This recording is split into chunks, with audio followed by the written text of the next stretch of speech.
Kdo z vás četl mou knihu Bohatý táta, chudý táta? Zvedněte ruku. Díky. Kdo nečetl, nebojte se, já o tom dneska budu trochu mluvit. Ale než začnu, chci vám poděkovat, že jste mě pozvali. Jste největší obecenstvo, pro který jsem kdy mluvil, takže se mi trochu klepou kolena.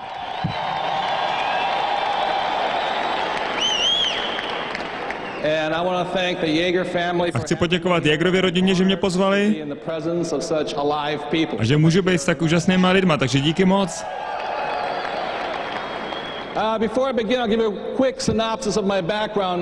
Předtím, než začnu, tak shrnu trošku mou minulost. Jmenuji se Robert Kiyosaki. Zní to jako Kawasaki. Přál bych si, aby to bylo Kawasaki. Dneska bych byl playboyem v Tokiu. Ale jmenuji se Kiyosaki a jsem čtvrtá generace japonských Američanů a vyrůstal jsem na Havaji. A když na mě kdokoliv promluví japonsky, tak já vůbec netuším, co říkají.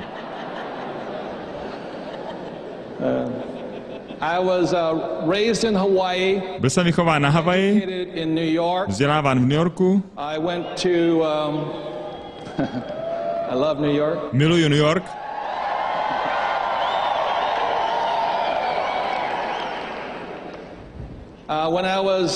Když jsem byl na střední škole, získal jsem doporučení kongresu na 2 akademie, na Vojenskou námořní akademii v Annapolis ve státě Maryland a na obchodní námořní akademii v Kingsportu v New Yorku. A když jsem se díval na brožurky a rozhodoval jsem se, na kterou z nich budu chodit, podíval jsem se na Vojenskou námořní akademii v roce 1965, když jsem tam měl nastoupit. Hádejte, kolik tenkrát vydělával poručík? $200 měsíčně. A pak jsem se podíval, kolik vydělává absolvent obchodní námořní akademie. A hádejte, kolik vydělával v roce 1965. Bylo to $2000 měsíčně. Takže když jsem se díval na tyhle 2 čísla, tak jsem se ptal, která z nich to asi bude. A tak jsem šel na obchodní námořní akademii a dokončil jsem ji v roce 1969. A moje první loď, to, co obchodní námořní akademie dělá, je, že zacvičuje lodní důstojníky. A tak jsem se plavil na lodi Loveboat a byl jsem tam jako 3. důstojník. A taky jsem se plavil na tankerech kalifornské společnosti Standard Oil. První přístav v roce 1969 byl Valdez na Aljašce. Kolik lidí slyšelo o Valdez na Aljašce? Já jsem nebyl ten člověk, který na tom útesu ztroskotal. Takže když jsem skončil školu v roce 1969, tak jsem vydělával $42 000 ročně, což není na 22letého kluka tak špatný. V roce 1969 to mělo větší hodnotu než dneska. A vedlo se mi dobře. Ale v roce 1969 jsme tady měli vietnamskou válku a ta mě hodně tížila. A důvod, proč mě vietnamská válka tolik tížila, protože jsem nebyl odveden, stejně jako náš prezident.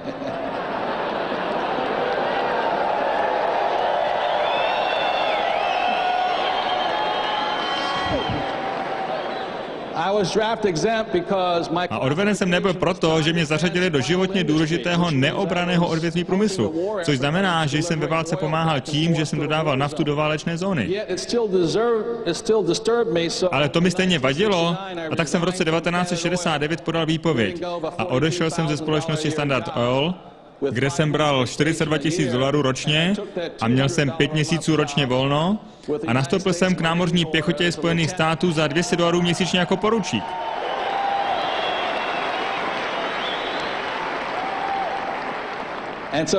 A tak v roce 1969 jsem se ohlásil na Floridě ve městě Pensacola a absolvoval jsem tam námořní pilotní školu a za 2 roky jsem byl ve Vietnamu. A bránil jsem naší zemi a našeho prezidenta.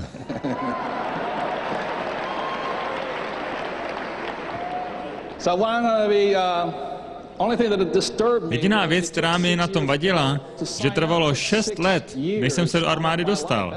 Vzalo to 6 let mýho života, to byla dlouhá doba. Za tu dobu jsem mohl být prezidentem. Nebo guvernérem. A teďka chci mluvit o knížce Bohatý táta, chudý táta. To je pravdivý příběh. Lidi se mě pořád ptají, je to opravdu pravdivý příběh? Já říkám, jo, je to. Jeden je o mém pravém otci, který získal doktorát na univerzitě, úžasně chytrý člověk, univerzitu absolvoval za necelé 2 roky. Potom šel na Stanfordskou univerzitu, na Chicagskou univerzitu a na Severozápadní univerzitu. Byl to akademický génius. A ten druhý táta byl otcem mého nejlepšího kamaráda. Nedodělal ani střední školu. A teď hádejte, který z nich byl ten bohatý táta. Ten, co nedodělal střední školu. To víte, aspoň mu ta škola nepopletla hlavu. Ale oba mi doporučovali, abych na vysokou školu šel. Takže Bohatý táta, chudý táta je příběh o 2 otcích, z nichž každý doporučoval něco jiného. Například můj chudý táta, ten s tím doktorátem, mi vždycky říkal, choď do školy, dobře se uč, aby si našel dobrou, jistou, co? Práci. A tohle bylo dobrý, když jste se narodili v roce 1950 nebo 1930. Ale dneska žádný jistý, bezpečný místa neexistují. A stejně ani nejsou dobře placený. A můj bohatý táta mi říkal, neposlouchej toho staříka, poslouchej, co ti já říkám.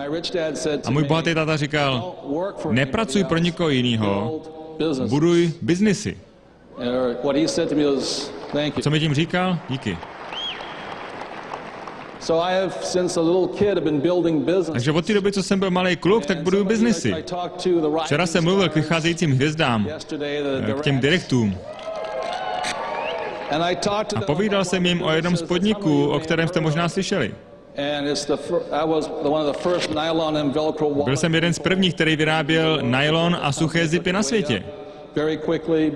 Vybudovali jsme ten podnik rychle, dostali jsme se rychle na vrchol, byli jsme opravdu úspěšní a pak jsme rychle spadli dolů. Ale dnes s váma nebudu mluvit ani tolik o svém bohatém tátovi, jako o mém chudém tátovi. Protože když jsem vydělal dost peněz a bylo mi 47 let, říkal jsem si, co podniknu se zbytkem svého života, to bylo v roce 1994, tak jsem se rozhodl dělat to, co jsem dělal, budovat biznisy. A taky jsem si uvědomil, že se potřebuji stát učitelem, jako můj chudý táta. Ve skutečnosti jsem spíš jako on, než jako můj bohatý táta. Takže v poslední době učím. Můj chudý táta byl skvělý učitel. Úžasný. Skvělý lídr. Já budu učit to, co mě naučil můj bohatý táta.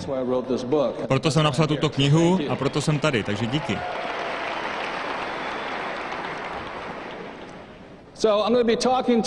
Takže dnes budu mluvit o 3 různých typech inteligence. Můj chudý táta, ten s tím doktorátem, vždycky zdůrazňoval,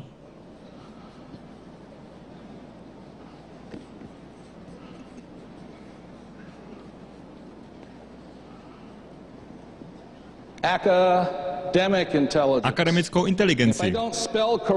Pokud to nehláskuju správně, tak je to proto, že jsem nebyl příliš dobrý na akademickou inteligenci. A akademická inteligence skládá z čeho? Psaní, čtení a co? Počítání. A je to velmi důležité, proto chodíte do školy. A proto by mi mnoho lidí, hlavně někteří z tátových přátel, řeklo, já jsem doktor. A ty jsi jediný člověk z vaší rodiny, který má jenom bakaláře. Ostatní mají magistra nebo doktorát. A častokrát mě kritizují a říkají, já mám doktorát. A ptají se mě, a co máš ty? A já říkám, peníze. Co máte vy?